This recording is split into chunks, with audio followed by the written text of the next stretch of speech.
Hello again, welcome back. If you watched my last video, you would realise I was so annoyed because I'd forgotten to press record when I recorded the video. And guess what I've done this time? Yes, I've done it again. Fortunately, this is not a long or complicated project. It is just as well because I was tearing my hair out. Okay, let's bypass that.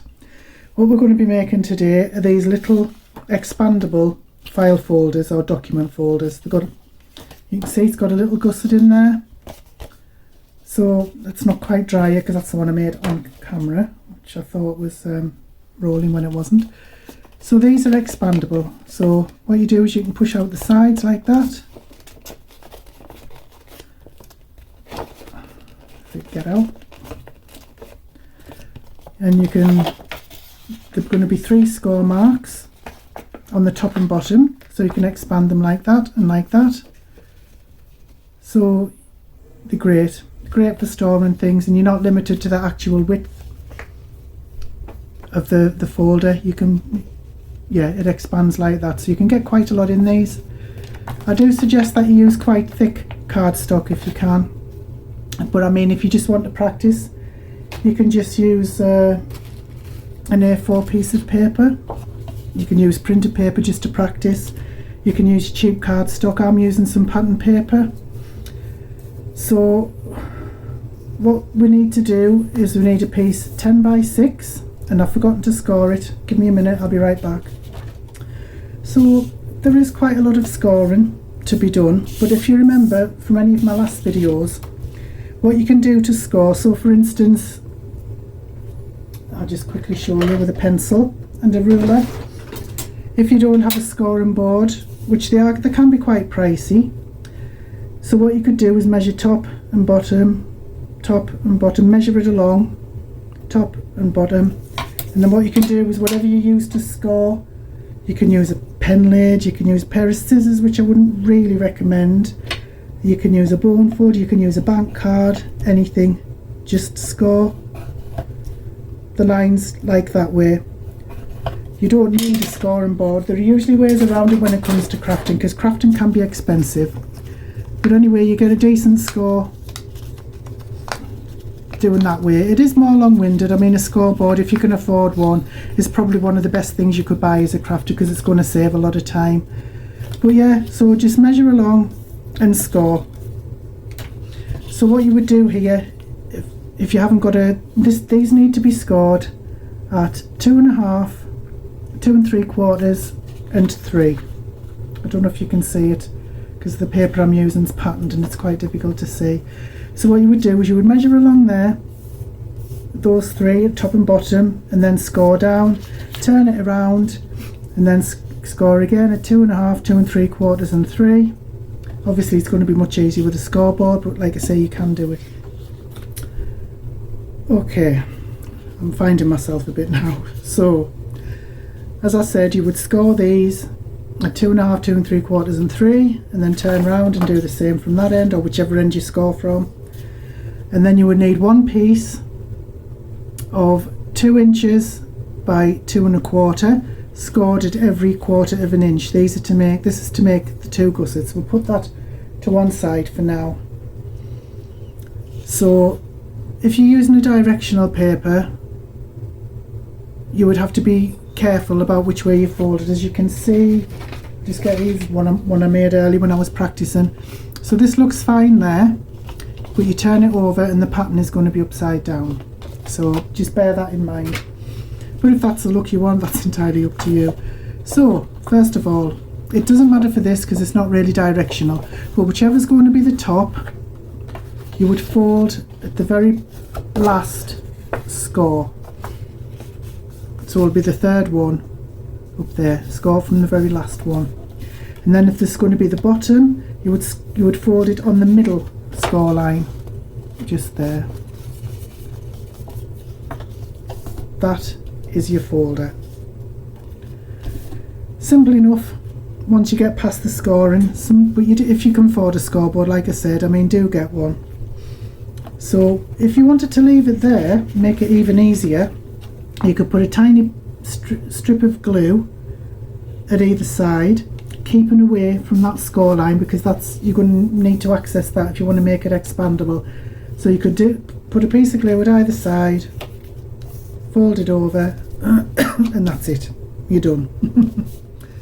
If you wanted to score the top cover, if you wanted to round the corners of the cover, you could just use a corner rounder.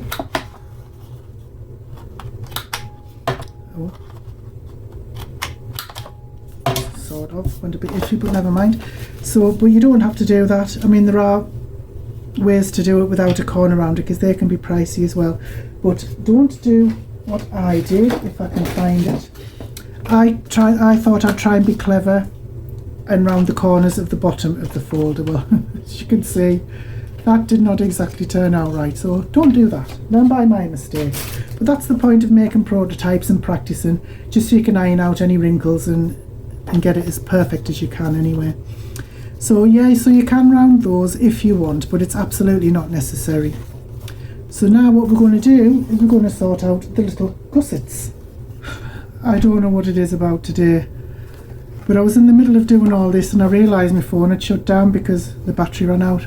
Normally I keep the phone in the charger, because it does run out quickly when I'm recording, but I obviously hadn't plugged the charger in far enough, so my phone closed down halfway through.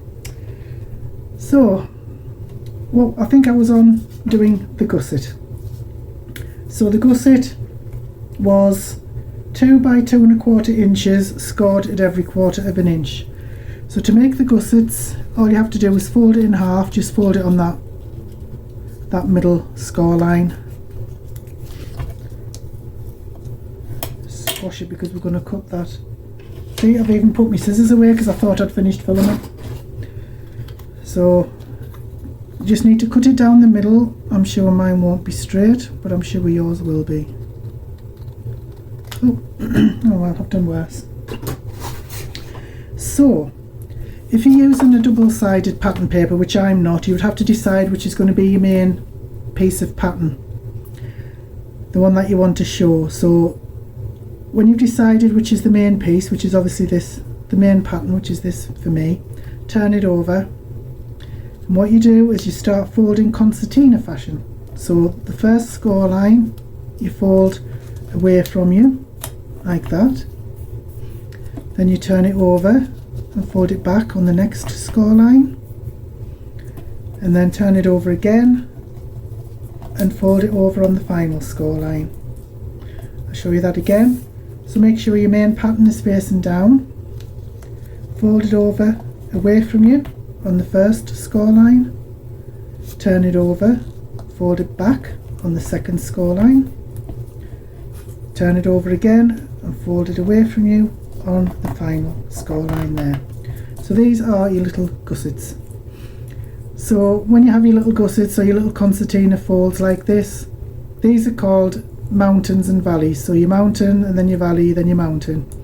So these two mountains are what is going to be facing on the outside of your folder, and this little one, the single one here, is going to be facing inside. So at the bottom of your folder, make sure it is the bottom. This is the one where we folded in the middle there. That is going to go in like that. It's going to be at the bottom, flush to the edge, and at the side, flush to the edge, away from that score mark there. So whichever glue that you're using, you could, I suppose you could, if you had some thin tearing tape, you could use that as well. So not to, do you know, this glue has been horrendous today. It's been really naughty. It hasn't done as it's told. So what's that going to go? Yeah, so put your glue on, not too near the edges. Hey, what is the matter with this glue? Piece of tissue stuck inside. There we go. So not too near the edges, because it probably will squirt out, and then it would help if I had it the right way. So facing out with the two mountains. Make sure I am using liquid glue, because you do get a few seconds to get it into place. Now if you do get glue squirting out, don't rub it, just dab it. and then get something flat to squash it down on the inside there.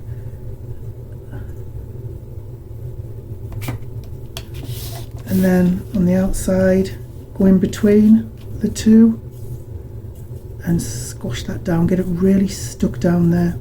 And then when you're confident that there's no glue leaking out, you can give it a good squash like that as well. So that's your first little gusset there. Right, so we'll do the same on the other side. So remember that bit has got to go in there.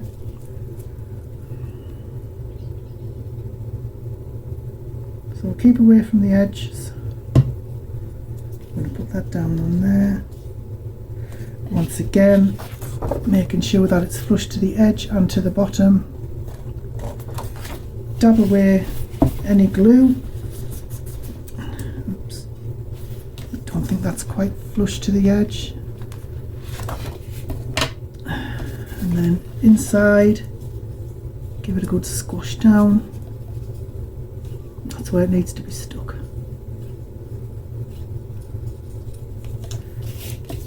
And then come in and do underneath the first fold. See, there is some glue sticking out there because it's not quite flush to the edge. Make sure that yours is flush to the edge. But never mind, it wouldn't be me if I didn't do something wrong. You see, because that's sticking out there now. The first one I did was perfect. Now normally I would take this off and do it again, but I can't be bothered because this is the third time I've done this now. So anyway, there's your little gussets. So wait until it's as dry as you can, because we're going to put some glue on these parts and stick it over there, and we don't want it moving about. So glue on away from the edges again. Do both sides this time. And then fold it over. Once again, flush to the edges, flush to each edge. And then once again, so we turn it over this time and get it sort of in between there. Give it a good squash down. And once again, mopping up any glue that might have leaked out, because we don't want it sticking to the top part of the fold.